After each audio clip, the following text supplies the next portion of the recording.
இப்போ நம்ம வந்து சாண்ட்விச் பார்க்க போறோம். நீங்க மக்களுக்கு சீப்பா கொடுக்கணும்னு நினைக்கிறீங்க, 20 ரூபாய்க்கு நீங்க கொடுக்கணும்னு ஆசைப்படுறீங்க அப்படின்னா வைக்கலாம். இப்போ கண்டினியூஸா உங்களுக்கு ஆர்டர் போயிட்டே இருக்கு, டிவைடட் பை 1000 into 100 சேர்க்கலாம். ஏதாவது ஒரு சில பர்டிகுலர் சாண்ட்விச்க்கு உங்களோட ஸ்பெஷல் வந்து இப்போ எக்ஸாம்பிள் சொன்னோம்னா வைக்கலாம். இதான் நாங்க என்ன சொல்றோம், லேட்ரல் மெனு இன்ஜினியரிங். சொன்ன மாதிரி 100 வெரைட்டில உங்களால பண்ண முடியும். எல்லாம் கூர்மே பஞ்சன் சொல்லுங்க. பன்னீர் சாண்ட்விச்சுக்கு இந்த மாதிரி ஒரு ஸ்லாப் போட்டால் போதும். ஒரு ஸ்லாபை குட்டி குட்டியாக கட் பண்ணி நீங்கள் போட்டாவே மோர் தென் எனஃப். இப்போ அதை ஃப்ரான்ச்சைஸி கொடுக்குறவங்கலாம் என்ன பண்ணுவோம், பன்னீர் பேட்டி யூஸ் பண்ணணும்னு சொல்லுவான். ஏன்னா அதில் மார்ஜின் வைக்கணும். நீங்கள் பேட்டி வாங்கினா 50 ரூபா, அது ஒரு 10% ஹோல்சேல் வாங்கி உங்களுக்கு மார்ஜின் வைப்பாங்க. அவன் சப்ளை பண்ணுறேன்பா, நீங்கள் அவங்கள நம்பி இருக்கணுன்றது ஒரு விஷயம் கொண்டு வரதுக்காக பண்ணுறது. இது என்ன மில்கி மிஸ்ஸாக நீங்களே வாங்கிடல கடையில் பக்கத்திலே, அவனுக்கு லாபமே இல்லையே. புரியுதா? இந்த மாதிரி குட்டி குட்டியாக நறுக்கி வைக்கலாம். இது காஸ்ட் வந்து 10 ரூபா ஆகும்.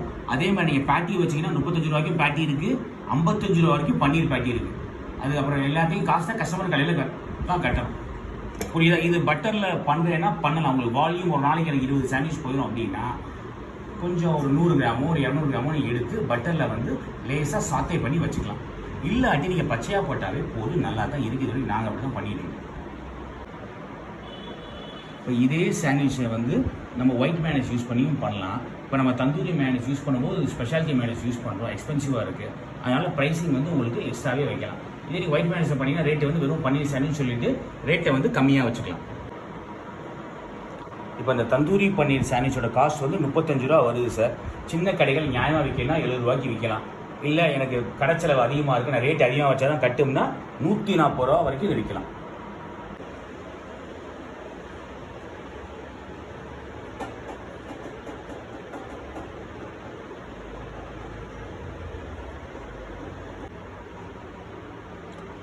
இப்போ இந்த கோடு தெரியுதா, நல்லா தெரியுதா சார்? இது என்ன பண்ணலான்னா உங்கள் கடைகளில் வெஜ் சாண்ட்விச்சுக்கு நான்வெஜ் சாண்ட்விச்சுக்கு மாற்றிக்கலாம். வெஜ் சாண்ட்விச்னா இப்படியே கொடுங்க. இப்போ ஒரு டெக்னிக் கற்றுக் கொடுக்குறேன். டைமண்டில் கட்டு வரும், அப்படியே திருப்புங்க தம்பி. இப்போ என்ன ஆகும், வெஜ்ஜுன்னா சிங்கிள் கோடு வந்ததை கொடுத்துருங்க. இப்போ நான்வெஜ்ஜுக்கு எப்படி அடையாளப்படுத்துவீங்க, டைமண்டாக கட் வரும். அப்போ டேபிளில் வந்து கன்ஃபியூஷன் ஆச்சுன்னா பையன் சிங்கிள்னா பார்த்தாவே தெரியும். ஒரு கஸ்டமர் சாப்பிட்டு இருக்காரு, வெஜ் சாண்ட்விச் சாப்பிட்றாரு, இவர் சாப்பிட்டு இருக்காரு நான்வெஜ் சாண்ட்விச் சாப்பிட்றாரு. ரொம்ப சிம்பிளாக புரிஞ்சுக்கலாம். ஓகேவா? இப்போ இந்த மாதிரி சாண்ட்விச் இப்படியும் கொடுக்கலாம். நீங்கள் இந்த மாதிரி சாண்ட்விச் வந்து நீ கட்டிங் வந்து பெரிய டிஃப்ரென்ஸ் இல்லை இதுக்கும் அதுக்கும். இது வந்து பட்டர்ஃப்ளை செட்டிங். ஆனால் ஒரு டிஸ்பிளே வச்சு இது பார்க்க எப்படி தோணுது, ரெண்டும் ஒரே சாண்ட்விச் தான். இந்த சாண்ட்விச்சும் ஒரே சாண்ட்விச் தான், இந்த சாண்ட்விச்சும் ஒரே சாண்ட்விச் தான். இப்போ நம்ம ரேட் இதுக்கு வந்து நான் என்ன சொல்கிறேன், 100 ரூபா வைக்கலாம், இதுக்கு 150 ரூபா வைக்கலாம். அடுக்கிற விதம் தான் வேறு. அதே சாண்ட்விச் ப்ரைஸ் நீங்கள் வைக்கும்போது லுக்கு, ப்ரெசன்டேஷன் எல்லாமே ரொம்ப முக்கியம். இந்த சாண்ட்விச்சை வந்து 70 ரூபாய்க்கு கொடுக்கலான்னா பேப்பர் பிளேட் வச்சு கொடுத்தாலும் சாப்பிடுவாங்க, வாயை திறக்க மாட்டாங்க.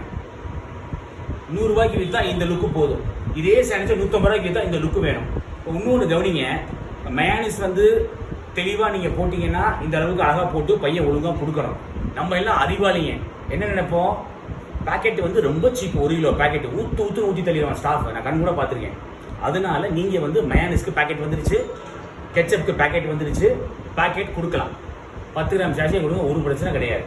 நம்ம எப்போ புச்சாலித்தனம் நினைக்கிறது எல்லாமே நமக்கு ஏழ்றையாக தான் வந்து முடியுது. புரியுதுங்களா?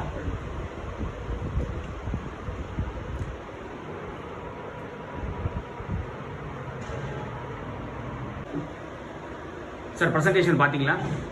அப்படியே பாஸ் பண்ணுங்கள் சார், மேடம்க்கு பாஸ் பண்ணுங்கள்.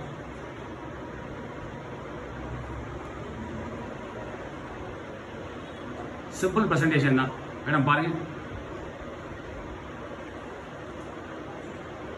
டேஸ்ட் பார்த்துட்டு எப்படி இருக்குன்னு சொல்லுங்கள் சார். இது வந்து குர்சான், ஃப்ரெஞ்சில் குர்சான் அப்படின்னு சொல்லுவோம். இட்டாலியிலாம் இதில் வந்து நார்மல் சாண்ட்விச் சாதாரணமாக பண்ணுவாங்க. ஸ்டார்பக்ஸ் மாதிரி இடங்கள்ல நீங்கள் பார்க்கலாம் இந்த மாதிரி. ஓகேவா? இப்போ நம்ம என்ன பண்ண போகிறோம், இதில் வந்து உங்களுக்கு டெசர்ட் சாண்ட்விச் நெட்டலாங்கலாம் நம்ம இதுக்கு யூஸ் பண்ணுறோம்ல, சாஸு ராஃபிள்ஸ்லாம் யூஸ் பண்ணுறோம்ல, இதே இது அப்ளை பண்ணலாம். க்ளவுஸ் போடாட்டி நல்லா ஹேண்ட் வாஷ் பண்ணிட்டு கை யூஸ் பண்ண சொல்லுங்கள். கம்ஃபர்டபுளாக இருந்தால் ஸ்டாஃப் வந்து க்ளவுஸ் யூஸ் பண்ணும். ஓகேவா? ஓரளவுக்கு உங்களுக்கு என்ன தேவையோ யூஸ் பண்ணால் போதும். வலியை விடுறதெல்லாம் வீடியோ எடுக்கும்போது வலியை விட்டுக்கலாம். கஸ்டமருக்கு எல்லா கஸ்டமருக்கும் இவ்வளோ வழியை விடணும்னு அவசியம் கிடையாது.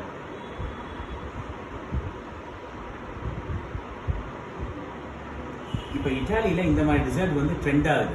இன்ஸ்டாலெல்லாம் கூட்டம் வந்து தெரு வரைக்கும் நிற்கிது மாலில். பட் நம்மால் இதை அப்ரிஷியேட் பண்ணுவாங்களா அப்படிங்கிறது முக்கியம்.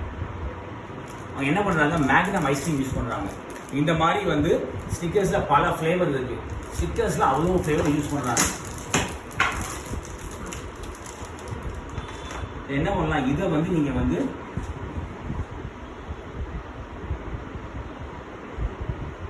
இது என்னன்னா உங்களுக்கு ஸ்பீடு வேணும். ஸ்பீடு இல்லாட்டி கஷ்டம். இப்போ நான் பண்ணுறது உங்களுக்கு மெதுவாக கிளாஸுக்காக மெதுவாக பண்ணுறேன். இதே உங்கள் பையன் ரெகுலராக போட்டு பழகிட்டான்னு வச்சுங்க, ரொம்ப ஈஸி, வேகம் வந்துடும். இதெல்லாம் நீங்கள் லைவாக பண்ணீங்கன்னா மக்கள் வீடியோ எடுப்பாங்க, போஸ்ட் பண்ணுவாங்க. ஸ்டிக்கர் யூஸ் பண்ணலாம், கிட்கேட் யூஸ் பண்ணலாம், ஓரியோ பிஸ்கட் யூஸ் பண்ணலாம். இன்னும் இறங்கி பண்ணோம்னா பர்பனு, ஜிம்ஜாமு, நம்ம போட்டுருக்காங்க. இங்கே பை ஒன் கெட் ஒன் ஒரு கடை போட்டுட்ருக்கான். அவன் எல்லாமே போடுவான். நெபாட்டியில் போடுவான், ஜோக்ஸ் பிஸ்கெட்டில் போடுவான். அவெல்லாம் தரமாக இறங்கி அடிக்கிறது. நம்ம கிளாஸாக ஸ்டிக்கர்ஸ் குக் பண்ண வேண்டாம், சூடு பண்ண வேண்டாம். முக்கால்வாசி கேஃபேக்களில் இதை வந்து நீங்கள் ரூம் டெம்பரேச்சரில் வச்சாவே போதும். உங்களுக்கு நாங்கள் யூஸ் பண்ண இப்போ 70 ரூபா குசாண்ட் அப்படின்னா, நீங்கள் வந்து சப்போஸ் செகண்ட் இயர் தேர்ட் இயரில் பண்ணீங்கன்னு வச்சுங்க சார். செகண்ட் இயர் தேர்ட் இயரில் என்ன பண்ணலாம் அப்படின்னா, உங்களுக்கு கிடைக்கல, ரெகுலராக கடையில் குசான் விற்கல. இப்போ கோயம்புத்தூர் பொறுத்தவரைக்கும் பிரச்சனை இல்லை, ரெகுலராக குசான் கிடைக்கும். அவ்வளோதான். இதுக்கு மேலே என்ன பண்ணலாம், நீங்கள் சாக்லேட் சாஸ் வந்து தேவைப்பட்டால் போனாலும் ஓவர் ஸ்வீட்டு சாவடிக்கிறது அவனை. ஏற்கனவே உள்ள சுகரு வீடியோவுக்கும் பார்க்கறதுக்கு நல்லா இருக்குமே, அது சாப்பிட்றதுக்கு ஓவராக தெளிட்டும். வீடியோ கூட ஊற்றுவானுங்க, தேவையே கிடையாது. ஓகேவா? இதை கட் பண்ணி இப்போ டேஸ்ட் பாருங்கள். இப்போ உங்களுக்கு வந்து இந்த மாதிரி பிராண்ட்லாம் யூஸ் பண்ணும்போது உங்களோட பிராண்ட் வேல்யூ ஏறும். கிட்கேட் மாதிரி நீங்கள் கிட்கேட் யூஸ் பண்ணேன்னு போஸ்ட் போட்டு அவனோட வெரைட்டியை போட்டு இதெல்லாம் நான் பன் கொடுக்குறேன் அப்படின்னா, ஏன்னா இப்போ வந்து சென்னையெல்லாம் பார்த்தீங்கன்னா எல்லா பண்ணும் கொடுக்குறான். சாதாரண ஸ்வீட்டு பண்ணுக்கே ஃப்ரான்ச்சைசி 2.8 லட்சம் எடுத்து என்ன கொடுக்குறான், குலோப் ஜாமுனு, மலாயி, ஒயிட் சாக்லேட்டு, ஒயிட்டும் நீங்கள் டார்க்கும் போட்டிங்கன்னா டபுள் சாக்லேட்டு. இப்போ ஓரியோ யூஸ் பண்ணிக்கலாம், கிட்கேட் யூஸ் பண்ணிக்கலாம். ஓகே, மேலே சாக்லேட் சாஸ் ஊற்ற வேண்டிய அவசியம் இல்லை, தயவு செஞ்சு கிடையாது, தேவையில்லை.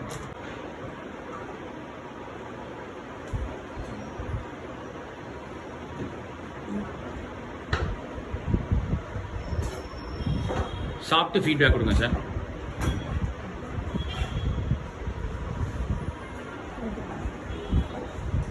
இப்போ நம்ம யூஸ் பண்ணிக்கலாம் ஹை குவாலிட்டி சாக்லேட். நீங்கள் காம்பவுண்ட் சாக்லேட் ஸ்லாப் யூஸ் பண்ணால் உள்ள பூரா பாம் ஆயில் தான் இருக்கும். நல்லா இருக்குல்ல, டேஸ்டாக இருக்கும். மேடம் உங்கள் ஃபீட்பேக் என்ன? நம்ம வித்தியாசம் ஒரு விஷயம் பண்ணோம்னா கஸ்டமர் அப்ரிஷியேட் பண்ணுற சூழ்நிலையில் இருந்தால் அந்த இடத்த போடுங்க.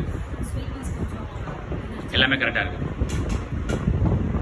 சார். உங்களுக்கு நல்லா இருக்கு. Okay sir.